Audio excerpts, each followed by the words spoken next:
পীর গোরাচাঁদ হুজুর নামাজের পাটিতে শয়ন করলেন। হুজুর আমার একটু তন্দ্রাচ্ছন্ন হলেন, ঘুমের ভিতরে ঢলে পড়লেন। কে যেন এসে বলছে, গোরাচাঁদ উঠে পড়ো, গোরাচাঁদ উঠে পড়ো। চন্দ্রকেতু রাজাকে যে দেখে নিতে বলো। ইন্নামা আমরুহু ইজা আরাদা শাইআন আইয়াকুলা লাহু কুন ফায়াকুন।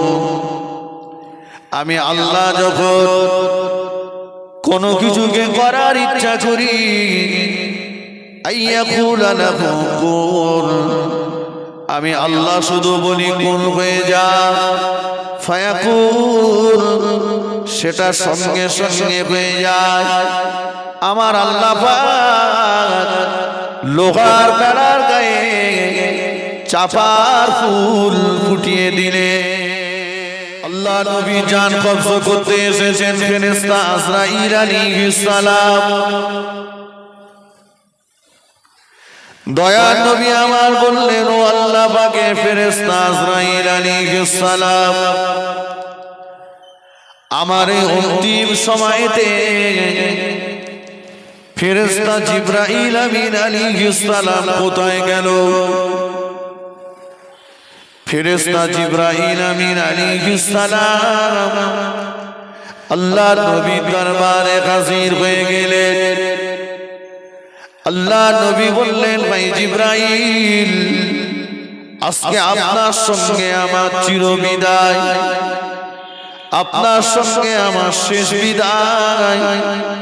আমি কখনো ঘরের ভিতরে আল্লাহর কোরআন নিয়ে আমার কাছে হাজির হয়েছে, আমি কখনো মাঠে ঘাটে আল্লাহর কোরআন নিয়ে আমার কাছে হাজির হয়েছে, আমি কখনো পাহাড়ে পর্বতে আল্লাহর কোরআন নিয়ে আমার কাছে হাজির হয়েছে।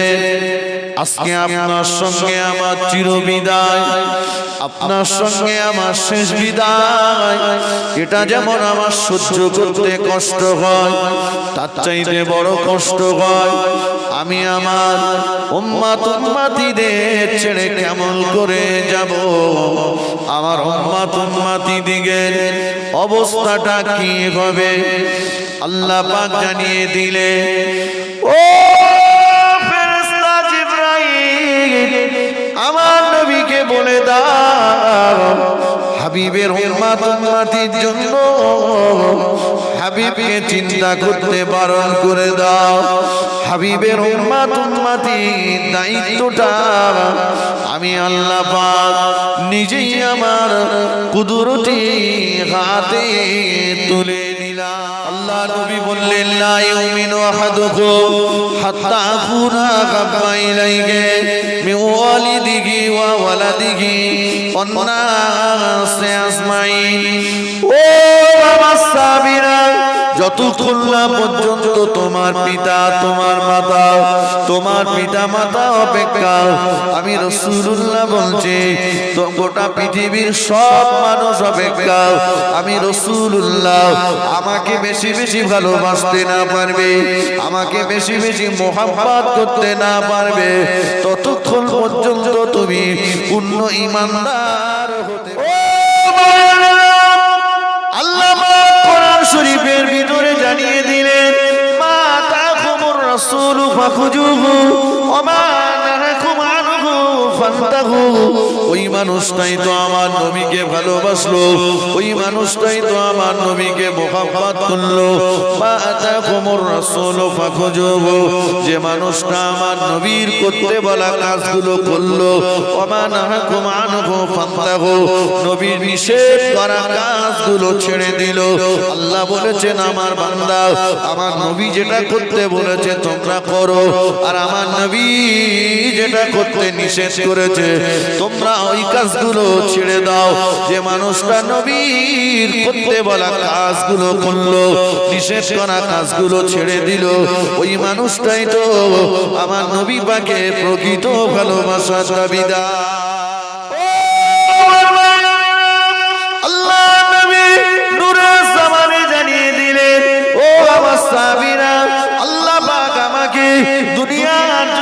পাঠিয়েছেন মূর্তি পূজা আর বাদ্যযন্ত্র ধ্বংস করার জন্য। আমি রাসূলুল্লাহ, আল্লাহ পাক আমাকে দুনিয়ার জমিনে পাঠিয়েছেন মূর্তি পূজার বাদ্যযন্ত্র ধ্বংস করা। আল্লাহ নবী আমার সফর থেকে ফিরলেন, আমাদের আম্মা জান আয়েশা সিদ্দিকা রাদিয়াল্লাহু তাআলা আনহার হুজরাতে প্রবেশ করলেন। আম্মা জানের দরজায় এসে আল্লাহ নবী আমাদের আম্মা জানকে সালাম দিলেন। সালাম দিয়ে আল্লাহ নবী দরজার পাশে চুপটি মেরে দাঁড়িয়ে আছেন। ঘরের ভিতরে ঢুকছেন না, দরজার পাশে চুপ করে দাঁড়িয়ে আছেন। ও আল্লাহ নবীর বিবি আমাদের আম্মা জান আয়েশা সিদ্দিকা রাদিয়াল্লাহু তাআলা আনহা বললেন, ইয়া রাসূলুল্লাহ, ইয়া হাবিবাল্লাহ, হুজুর আপনি কেন আমার ঘরের ভিতরে প্রবেশ করছেন না? ইয়া রাসূলুল্লাহ, হাবিবাল্লাহ, যখনই আপনি আমার হুজরাতে আসেন, দরজার কাছে এসে আমি আয়েশাকে সালাম দেন, আমি সালামের জবাব দিই। হুজুর আপনি আমার ঘরের ভিতরে প্রবেশ করেন। ইয়া রাসূলুল্লাহ, আজকে দিনে আপনি কেন আমার ঘরের ভিতরে প্রবেশ করছেন না? আল্লাহ নবী বললেন, ও আমার বিবি আয়েশা, তোমার ঘরে একটা কম্বল আমি দেখতে পাচ্ছি, নরম তোশক আমি দেখতে পাচ্ছি। ওগো আয়েশা, এই নরম তোশকটা কোথা থেকে নিয়ে এসেছো? আম্মা জান বললেন, ইয়া রাসূলুল্লাহ,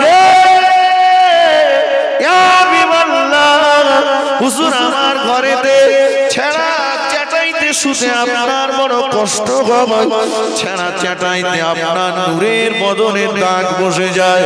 আমি আয়েশা তাই আপনার জন্য মদিনার বাজার থেকে এই তোশকটা আমি ক্রয় করিয়ে আনিয়েছি। আম্মা জান বললেন, একজন সাহাবীকে দিয়ে ক্রয় করিয়ে আনিয়েছি।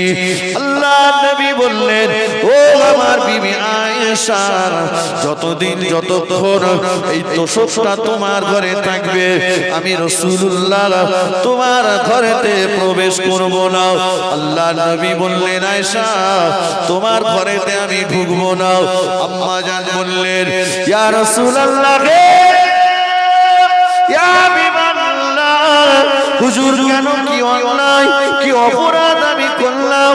আম্মা জান বললেন, ইয়া রাসূলুল্লাহ, আপনার আয়েশা ত্রুটিটা কি হলো একবার বলুন না। দয়ার নবী বললেন, ও আয়েশা, ওই তোশকের উপরে যে কভারটা দেওয়া আছে, ওই কভারে কিছু জীবজন্তুর ছবি আছে, জীবজন্তুর মূর্তি আছে। ও আয়েশা, লা তাদখুলুল মালাইকা বাইতাল ফীহি কিলবু ওয়ালা মাসাবির, যে ঘরে প্রাণীর ছবি আর কুকুর থাকে, যে ঘরে প্রাণীর মূর্তি আর কুকুর থাকে, ওই ঘরেতে আল্লাহ পাকের রহমতের ফেরেশতারা প্রবেশ করে না। আমি রাসূলুল্লাহ ওই ঘরে প্রবেশ করব না। ও আল্লাহ পাক কোরআন শরীফের ভিতরে জানিয়ে দিলেন, ওখানে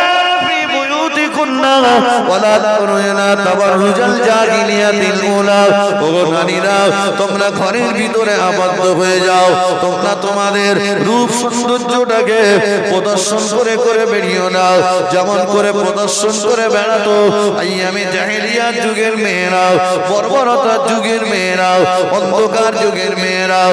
তোমরা এমন করে তোমাদের রূপ সৌন্দর্যটাকে প্রদর্শন করে করে বেরিয়ে নাও।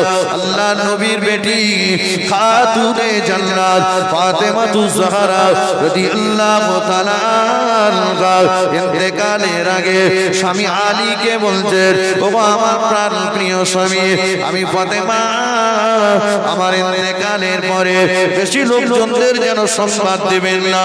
নবী সাহাবী আবু জার গফফারীকে সংবাদ দেবেন, আমার লাশটা যখন খাটিয়া করে নিয়ে যাবেন, আমার খাটিয়ার চতুর্দিকটা একটা কাপড় দিয়ে ঘিরে দেবে জগতের পরপুরুষেরা যেন আমি ফাতেমা আমার লাশটাকে দেখতে না পাই আলী রাদিয়াল্লাহু আনহু বলেছিলেন ও নবীর নন্দিনী ফাতেমা তুমি তো কাপড়ে মোড়া থাকবে ও নবীর নন্দিনী ফাতেমা তুমি তো কাপড়ে মোড়া থাকবে এরপরেও তোমার খাটিয়া কেন ঘেরার কথা বললে ফাতেমা বলল ওগো আমার প্রাণ প্রিয় স্বামী আমি ফাতেমা লম্বা ছিলাম কি বেটে ছিলাম মোটা ছিলাম কি হালকা ছিলাম এটা যদি জগতের পরপুরুষেরা উপলব্ধি করতে পারে এতটুকুর কারণে মহান আল্লাহ যদি ফাতেমাকে আসামির কাঠগড়ায় দাঁড় করিয়ে দেন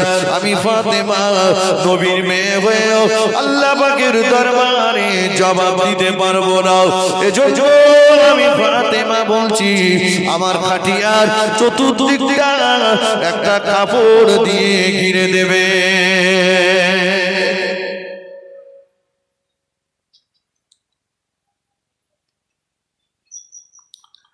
নবীর মেয়ে ফাতেমা তিনি যদি এই চিন্তা করেন যে সমস্ত মেয়েরা এই বিয়ে বাড়িতে গেল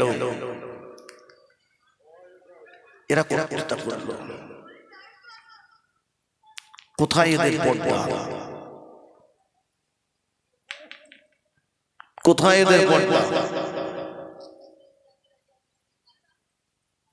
লজ্জা সমাজ আজ উলঙ্গ হয়ে গেছে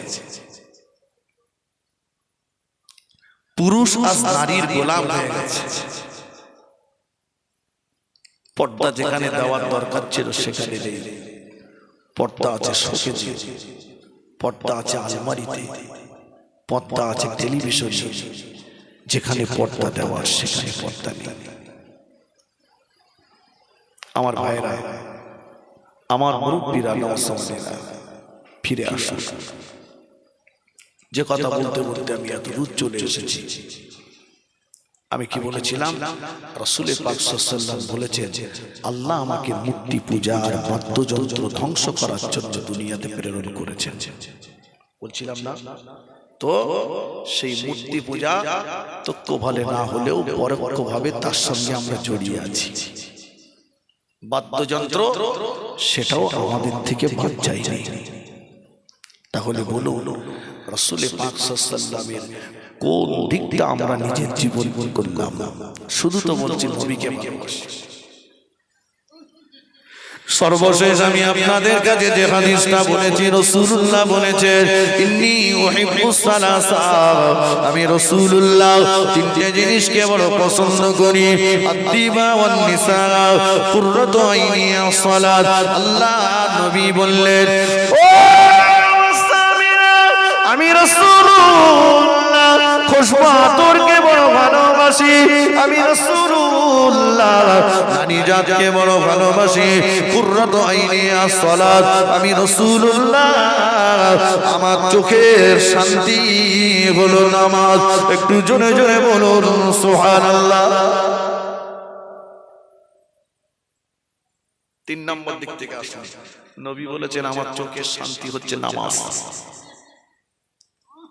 বসে যারা আছি সব মাশাআল্লাহ নামাজ পড়ি তো বলে পড়বো রোজার মাস আসতেছে হ্যাঁ রোজার মাসে বিরাট ব্যাপার মসজিদ মনে হয় 4 তলা করতে হবে একেবারে 10টার মধ্যে গোসল করে মোবাইলে চার্জারটা সঙ্গে গুনলে যাচ্ছে মসজিদ ওখানে গুজে দে মারবে মানে মসজিদে চার্জার গুজে দে ফোন চালাবে সর্বনাশ এরা মাঝে মাঝে যায় সবে বরাতে গিয়েছিল কিছু কিছু আছে সবে কদরে যাবে গিয়ে নিয়ত বলার টাইম দেবে না গুপগাপ করতেছে ওরে ডেকে জিজ্ঞেস করে নেই ফজরের নামাজ পড়েছিলি না জোহর পড়েছিলি না আসর পড়েছিস না মাগরিব পড়েছিস না ও সবে বরাতের নামাজ পড়তে বুঝতে পারেনি মারে ভাত দেয় না খালারে বলতে খালা তুমি বাড়িতে ঈদের দিনে ঈদগাহ ময়দানে একদম প্রথম কাতারে ধারে দাঁড়িয়ে গেছে, ফজরের নামাজ পড়িনি। ফজরের 2 রাকাত নামাজ কি ফরজ, আর ঈদের নামাজ কি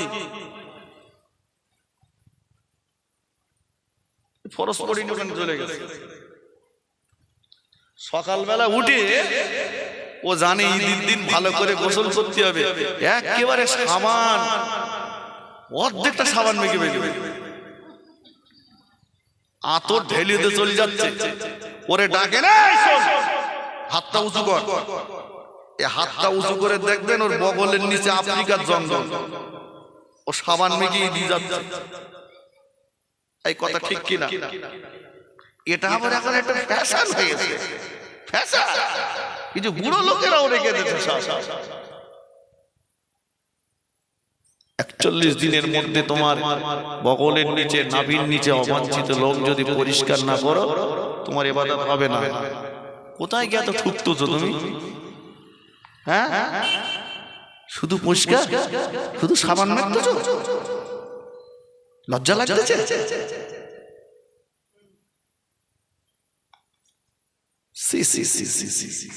ওই অবস্থায় যদি মরে যাও, ওই অবস্থায় যদি মরে যাও, কাপড়ের ভিতরে ওগুলো সঙ্গে করলে যাবে? শুধরে যাও। যেটা কাটার দরকার সেটা কাটতেছে না, শুধু মারতে, শুধু মারতে।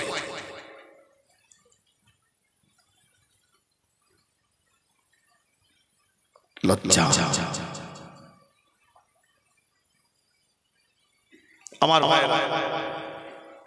নামাজটাকে আঁকড়ে ধরে, নামাজের পাটিটাকে জড়িয়ে ধরে, মসজিদকে ভালোবাসুন। কিছু মানুষ আছে মসজিদে গেলে জমের জ্বালা চড়ে, বলতে পারেননি? আমার কথাবার্তা একটু খারাপ বলে মনে হচ্ছে, হয় চলে যাব, পরের হুজুর আসলে চলে যাব, আমার একটু ভাষাপত্র খারাপ। মসজিদে গেলে জমের জ্বালা চড়ে, তিরিবিরি করে কোন দিক থেকে বেরোবে। ইমামের কেরাত যদি লম্বা হয়, বায়ান যদি লম্বা হয়, দোয়া যদি লম্বা হয়, মসজিদ থেকে বেরিয়ে যায় এই ইমাম চলবে না, খেয়ে খেয়ে গায়ে চর্বি জমে গেছে। ও যেন কি খাওয়া খাদ্যছে, বুঝতে পারোনি? যে লোকটাই ইমামের সমালোচনা করছিল, ওই লোকটাই চায়ের দোকানে বসে ঘন্টার পর ঘন্টা পরের গীবত করছে। ওখানেও সময় যায় না। কথা বোঝেনি? রাসূল বলেছেন, ঈমানদার ব্যক্তি যারা মসজিদে গেলে তাদের অবস্থাটা ওই রকম হবে যেমন পানির ভিতরে মাছ থাকে, আর মুনাফিক যারা মসজিদে গেলে ওদের অবস্থাটা ওই রকম হবে যেমন খাঁচার ভিতরে পাখি থাকে। খাঁচার ভিতরে পাখি কি খুব স্বস্তিতে থাকে? ও তিরিবিরি করে কখন কোন দিক থেকে বেরোবে। মসজিদে গেলে ব্যস্ত, বাজারে গেলে আল্লাহ নবী বললেন, সাবাতুন ইউযিল্লুহুমুল্লাহু ফি জিল্লিহি ইয়াওমা লা জিল্লা ইল্লা জিল্লুহু। আল্লাহ নবী বললেন, ও আমার সাহাবীরা, কিয়ামতের ময়দানে যেদিন মাথার 1 মাইল উপরে সূর্যকে নামিয়ে দেওয়া হবে, সূর্যের তাপে জমিনটা পুরো লাল তামাক হয়ে যাবে, মাথার গিনুগুলো টকবক টকবক করে ফুটতে থাকবে। ওই দিন আল্লাহ পাকের আরশে আজিমের ছায়া ব্যতীত আর দ্বিতীয় কোনো ছায়া থাকবে না। ওই দিন আল্লাহ পাক 7 শ্রেণীর ব্যক্তিকে আল্লাহ পাকের আরশে আজিমের তলায় জায়গা করে দেবেন। আল্লাহ নবী বললেন, রাজুলুন কলবুহু মুআল্লাকু বিল মাসাজিদ ইজা খরাজা মিনহু হাত্তা ইয়াউদা ইলাইহি। ওই ব্যক্তিটাকে আল্লাহ পাক আরশে আজিমের তলায় জায়গা করে দেবেন। অন্তরটা যা জুড়ে রয়েছে মসজিদের সঙ্গে, ইজা খরাজা মিনহু হাত্তা ইয়াউদা ইলাইহি, মসজিদ থেকে বার হয়ে আবার যতক্ষণ মসজিদে ফিরে না যায়, অন্তর যার মসজিদের সঙ্গে জুড়ে আছে, ওই ব্যক্তিটাকে আল্লাহ পাক আরশে আজিমের তলায় জায়গা করে দেবে। একটু জোরে হবে না? 7 শ্রেণীর ব্যক্তিকে আরশে আজিমের তলায় জায়গা দেবে। তার ভিতরে ওই লোকটাকে দেবেন যার অন্তরটা জুড়ে রয়েছে মসজিদের সঙ্গে। তাই বলে আমি বলিনি লেপ কম্বলে মসজিদে গিয়ে চুপ করে শুয়ে থাকেন, বাইরে বেরোতে হবে। কথা বোঝেন? মসজিদ থেকে জোহরের নামাজ পড়েছেন, বেরিয়েছে, খাওয়া দাওয়া করলেন, বাড়িতে বিবি বাচ্চাদের মাঝে সময় দিলেন, আরাম করলেন, অন্তর রয়েছে আসরের আজান হলে মসজিদে যাব। আসরের নামাজ পড়লেন, বার হলেন, বিবি বাচ্চা নাতি পোতাদের মাঝে সময় দিচ্ছেন, অন্তর রয়েছে মাগরিবের আজান হলে মসজিদে যাব। মাগরিবের নামাজ পড়লেন, বাইরে আসলেন, চা পানি খেলেন, সময় দিচ্ছেন, কিন্তু অন্তর রয়েছে এশার আজান হলে মসজিদে যাব। এই অন্তরটা যার মসজিদের সঙ্গে জুড়ে আছে, ওই ব্যক্তিটাকে আল্লাহ পাক আরশে আজিমের তলায় জায়গা করে দেবেন। জোরে বলুন, জোরে হবে না? আল্লাহু আকবার। সেই অন্তরটা আজকে আমাদের, বিশ্বাস করুন, যেখানে মুসলমানের অন্তরটা জুড়ে থাকার কথা ছিল মসজিদের দিকে, সেখানে অন্তর জুড়েছে সব চায়ের দোকানের দিকে। ভুল বললাম বাবজি? না, মসজিদে যান, নামাজের মাটিতে বসে আল্লাহর কাছে চান। কার কাছে বলবেন? সেই তো সুবিধাবাদ, সুযোগে সদ্ব্যবহার করে দেবে। জি আল্লাহ নবী দিন ও দুনিয়ার বাদশাহ হাবিবুল্লাহ জনাবে মুহাম্মদুর রাসূলুল্লাহ সাল্লাল্লাহু আলাইহি ওয়াসাল্লাম আমাদের আম্মা জান আয়েশা সিদ্দিকা রাদিয়াল্লাহু তাআলা আনহার হুজরার ভিতরে অবস্থান করছে। গভীর রাত, নিশুচি রাত, আল্লাহ নবী আমাদের আম্মা জানের পাশ থেকে আস্তে আস্তে উঠে বললেন, আম্মা জান আয়েশা সিদ্দিকা রাদিয়াল্লাহু ঘুমটাও ভেঙে গেল। আম্মা জান চিন্তা করছেন কোন বেয়াদবি হয়ে গেল নাকি, রাসূলুল্লাহ কেন? আমি আয়েশা আমার পাশ থেকে উঠে বললেন, রাসূলুল্লাহ আমার আস্তে আস্তে ঘর থেকে বার হচ্ছেন। আম্মা জান আয়েশা সিদ্দিকা রাদিয়াল্লাহু তাআলা আনহা পিছন ধাওয়া করলেন। আম্মা জান পিছনে টুকটুক করে যাচ্ছেন। আল্লাহ নবী, দয়ার নবী আমার জিজ্ঞাসা করলেন, কে? আমি রাসূলুল্লাহ। আমার পিছনে আম্মা জান আয়েশা সিদ্দিকা রাদিয়াল্লাহু তাআলা আনহা জবাব দিলেন, ইয়া রাসূলুল্লাহ, ইয়া হাবিবাল্লাহ, হুজুর আপনার পিছনে আপনার লাল টুকটুকে বিবি আয়েশা। আল্লাহ নবী বললেন, কে আয়েশা? আমি আয়েশাকে চিনি না। রাসূল বলছেন, আয়েশাকে আমি চিনি না।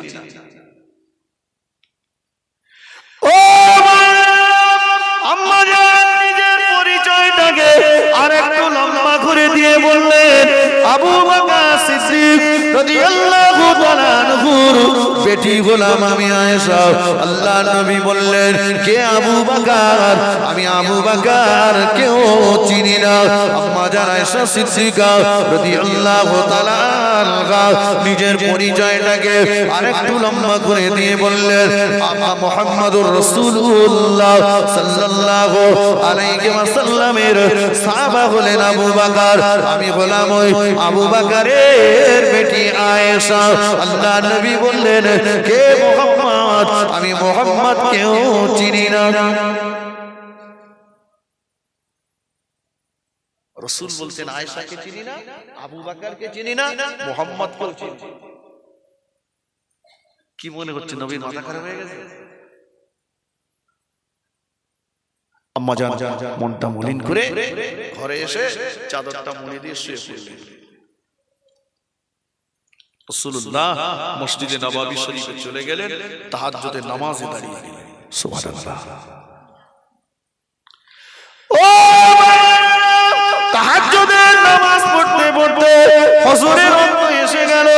বেলাল রাদিয়াল্লাহু তাআলা আনহু ফজরের আযান দিয়ে দিয়েছে। দিয়েছেন দয়ার নবী আমার ফজরের 2 রাকাত সুন্নাত নামাজ আদায় করলেন সুন্নাত নামাজের পরে রাসূলুল্লাহ মাঝে মাঝে আমাদের আম্মা জানকে নামাজের জন্য ডেকে দিতেন আল্লাহ নবী আমাদের আম্মা জান আয়েশা সিদ্দিকা রাদিয়াল্লাহু তাআলা আনহার ঘরেতে চলে আসলেন হুজরাতে চলে আসলেন এসে দেখেন আমাদের আম্মা জান চাদরটা মুড়ি দিয়ে শুয়ে আছেন দয়ার নবী আমার আস্তে করে আম্মা জানের চাদরটাকে একটু টান দিলেন টেনে বললেন ও আমার লাল টুকটুকে বিবি আয়েশা উঠে পড়ো ফজরের আযান হয়ে গিয়েছে নামাজ আদায় করে নাও আম্মা জান একটু অভিমানের স্বরে চাদরটাকে টেনে বললেন ইয়া রাসূলুল্লাহ আর আমাকে লাল টুকটুকে আয়েশা বলে ডাকতে হবে না একটু আগেই তো আপনি বলছিলেন কে আয়েশা আমি আয়েশাকে চিনি না কে আবু বকর আমি আবু বকর কেউ চিনি না কে মুহাম্মদ সাল্লাল্লাহু আলাইহি ওয়াসাল্লাম আমি মুহাম্মদ কেউ চিনি না ও আল্লাহর নবী আবার এখন আমাকে বলছেন লাল টুকটুকে বিবি আয়েশা উঠে পড়ো দয়ার নবী আমার আমাদের আম্মা জানের মাথার কাছে বসে বললেন আম্মা জানের চাদর দোলনা করে মাথায় হাত বোলালেন মাথায় হাত বুলিয়ে বললেন ও আমার লাল টুকটুকে বিবি আয়েশা মনে দুঃখ নিও না মনে ব্যথা নিও না আমি রাসূলুল্লাহ আমার সম্মুখে যখন নামাজের ওয়াক্ত হয়ে যায় নামাজের সময় চলে আসে আমি রাসূলুল্লাহ ওই সময় আর দুনিয়ার কাউকেই চিনতে পারি না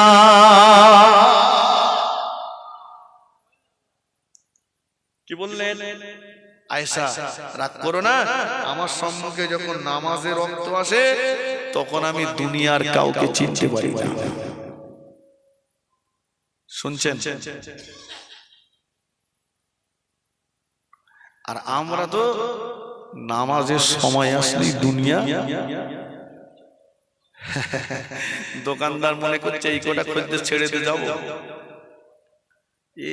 এরা গেলে 8-10 টাকা আসলে সব ভেবেছি আমার আমার আমার আমার আমার আমার করতে যেই সব চলে গেল আসলে কিছুই তো আমার না ঠিক কিনা বলে জমি